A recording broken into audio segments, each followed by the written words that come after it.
am Fatou bu ñu àggalee ak yow dinañu ñëw ci tuuti actualité sport. waaw actualité sport ak xam nga semaine bi peut-être lu ñu mën a def mooy delluwaat un peu aussi si histoire mooy dafa amoon benn derby entre US Ouakam ak Olympique de Ngor ñaari village lébu donc samay mbokku lébu xam nga lébu yi dañoo xaw a tàng et puis bon derby moom bu ñu koy wax mooy ñaar ñoo xam ne xaw nañu jege dëkk et puis ñu war a am ñaari équipe yoo xam ne dañuy affronter wante seen biir donc équipe sport bu TFM dem Ngor dem Ouakam proposé laaj ñaari dëkk yi nan la ñu gisee derby boobu ba pare dellu si waat si match bi donc ma proposé leen ngeen seetaan reportage boobu. Entre Ngor et Ouakam est devenue l'une des attractions du football local. La rivalité entre les deux villages voisins, coïncidant avec la réussite sportive des deux formations, apporte une dose d'électricité lors des confrontations entre les deux équipes. Mais en ce jeudi, en milieu de semaine avant un match de Coupe de la Ligue, l'effervescence n'est pas visible dans les deux villages. Mais les anciens joueurs et notables du quartier ne manquent pas l'occasion de replonger dans le passé des derbys lébous. Ça a été toujours un derby. Je jouais, le meilleur gagnait et puis on sortait du terrain, c'est tout. Entre sportivité, la bagarre et tout ça, ça n'a jamais existé. Entre Junior Ouakam, match yooyu nag match la woon mais daan nañ football dóorante daal la mais bu match bi jeexee jeex na day mel ni du woon ñu ñoo doon football. À Ngor aussi, les anciens joueurs, bien que concentrés sur la préparation des régates, gardent des souvenirs vivaces de ces derbys à couteau tiré. yi match yoo xam ne partie bu nekk dañ laa joxe à fond parce que ay voisins la yi ñoo dëkk bon mën nañu sax ay mbokk lañ moo taxoon comme ni ñu jigee alors duñu mayante dara dañuy dem ba jeex. Avant peut-être y avait tendance entre Ngor ak Ouakam xam ngeen léegi rek moom ñun toujours suñu dara doy tàng dafa tàng jër donc tendance boobu nag léegi wàññeeku na bu baax parce que nit yi léegi comprendre nañu ne dañu daan boole rek mais c'est le sport ñëpp xam nañ ne léegi bu la mënul defar rek bu fekkente ne mën leen boole rek inutile sax nga di ko def. Si les anciens plaident la rivalité sportive d'antan, les supporters d'aujourd'hui sont bien placés pour dire que Ngor Ouakam est bien un match à part. Les deux équipes, donc il y a une rivalité sportive parce que des deux côtés, personne ne veut que l'autre emporte la victoire, quoi. Au niveau de la mobilisation, on a appelé tous les supporters à venir supporter l'équipe. On a déjà fait une mobilisation hier au niveau de la place publique et heureusement nous on n'a pas des tendances du côté des supporters, voire deux ou trois comités de supporters. On a un seul comité de supporters dont je dirige et il n'y a pas de tendance. Donc tous on est là, on a fait une grande mobilisation pour pousser l'équipe à la victoire. Au-delà d'un ticket en huitième de finale de Coupe de la Ligue, la suprématie du village est en jeu.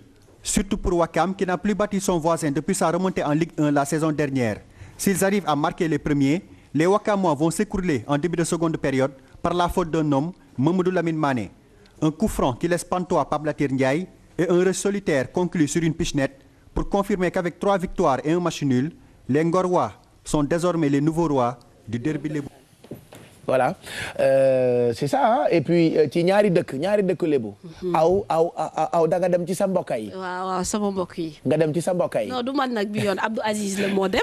mais bon c'est juste pour donner un peu teneur au derby lan moo ko indi bon surtout que des fois on voit que dans le milieu du sport dans le foot ou encore dans la lutte day am ay problèmes de violence quand même.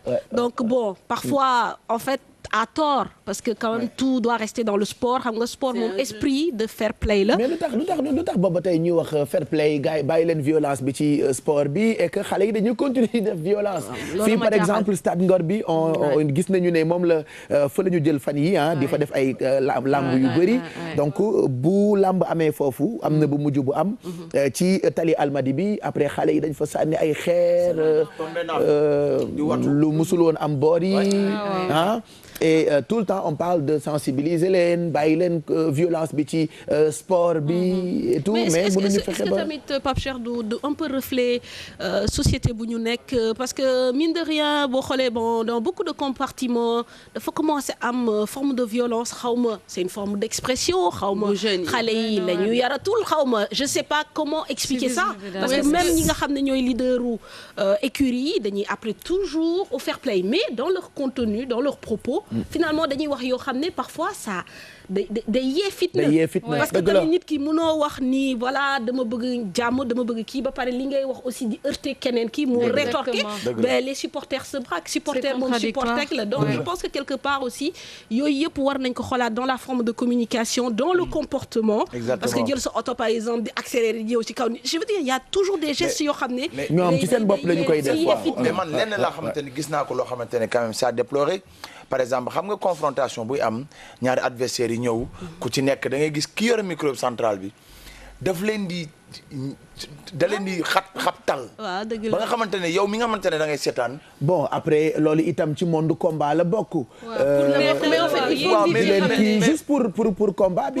mais il faut justement mais supporters yi mënuñu comprendre loolu. chaque fois il faut ñu comprendre loolu. jamais ñu def ko. waaye dañoo war a xam ne Sénégal ñun Sénégal duñu comprendre ñu dara. comprendre ñu parce que xam nga lii pour xumbal kese la. sport buñ nee lamb que ce soit football lamb lépp jeu la. ñun nag loolu mooy suñu problème est-ce que ñun sénégalais est-ce que ñun mën nañu def part des choses. sénégalais mënul def part pour la plupart je dis pas que sénégalais majeure partie bi sénégalais du def part des choses. da ngay gis ku jouer théâtre di tux cigarette ndax théâtre bi après ñu foog ni tuxkatu cigarette nga. c'est ça yooyu yëpp war nañ ci bàyyi xel ah. duñu mën a def part des choses. de recul effectivement parce que soo xoolee dans la boxe américaine mais des fois ñaari loolu dafay boxeurs yi neexal dañuy combat xeexal dañuy saagante toog ñu teg leen ci poids bi ñu xoolante kii mais doo gis. cuq la adversaire da nga koy cuq xeex duñu baaxu ci. kenn du xeex di toog. déedéet xeex duñu baaxu ci. adversaire da nga koy cuq ne ko ay ca ficil waaw ñëwal ay ca sa boobu gudd demal. fayul yow. demal ay ca ficil. yow ngay ree ficil sa kanam gi ne robinet douce. ay ca demal ay ca bakkal ma jiin bakkal sa njoolaay ay ca demal ficil bakkal ma jiin bakkal c'est ça et ki nga xamante ni mooy commentateur sport bi dafay peut-être ci mouvance boobu lay dox. mais pour te dire que même dans le football dafa am parce que da ngay gis balaa match jot ku mel ni José Mourinho ñëpp xam nañ ko ci provocateur il est provocateur mais ce gars-là il keroog xam nga lu mu wax Arsène Wenger donc ne yow ça fait 8 ans que tu n'as pas gagné de titre avec Arsenal si c'était mon cas moi j'allais pas rester à Londres damay quitter Angleterre du ma fa mës a ñëw xam nga loolu ku la ko wax kii wax na la lu la metti je veux dire mais c'est pas pour autant que les supporters vont se battre ou voilà non ça n'a rien à voir je pense que le sport aussi c'est l'esprit de fighting c'est l'esprit de compétition mais c'est aussi l'esprit de provocation mais ku nekk na nga xam sa nañu bàyyi violence bi quand même wax nañ ko ba tàyyi xale yi ñuy déglu ci rajo bi ci 99.4 nekk ci liggéeyukaay yi moytu leen violence bi parce que lu ñu yàq rek suñu bopp la ñu yàqal tali bi buñ ci génnee ndax combat suñu mbër perte wala ñu tooñ suñu mbër ñu bëgg ko fayonte suñu biir ñun ñooy gaañu sax que mbër bi man mi xeex ak yow maay gaañu mbër baa nga këram di lekk ay millions am waaw te barki démb sax dégg naa Taïb Socé di ci wax waaw wax na ci de wala waxu ci wala dama leen jox Taïb Socé rek sensibilisation bi wala ay sobre Serigne Mbacké ak Maram ak Mamadou Dia bi ngeen nekkee xale fecc ngeen ko yaa ngi koy fàttaliku est-ce que xam nga woy bi kan moo ko woy Daara Mbaye wala Fatala Ndiaye il faut que ma commencé di leen def ay blind text blind test plutôt ngeen di ma wax woy yi nga xamante ni sénégalais yee ko moom donc boobu kan moo ko woy Kinelam moo ko woy kan moo ko woy d'accord masta julli te jàppal masta weer di te ñaanal masta nelaw bay yàndoor ngir weetal borom bi ay te ñu déglu ko woy wi ça rappelle des souvenirs mag ñi lañ ciy bégal ñoom itam ñu ngi xëy di ñu ñaanal gàddu seen i kurus sangoo seen i kol di seetaan yeewu leen àndandoo ak ñun yaa ngi koy dégg nii ci suuf gis nga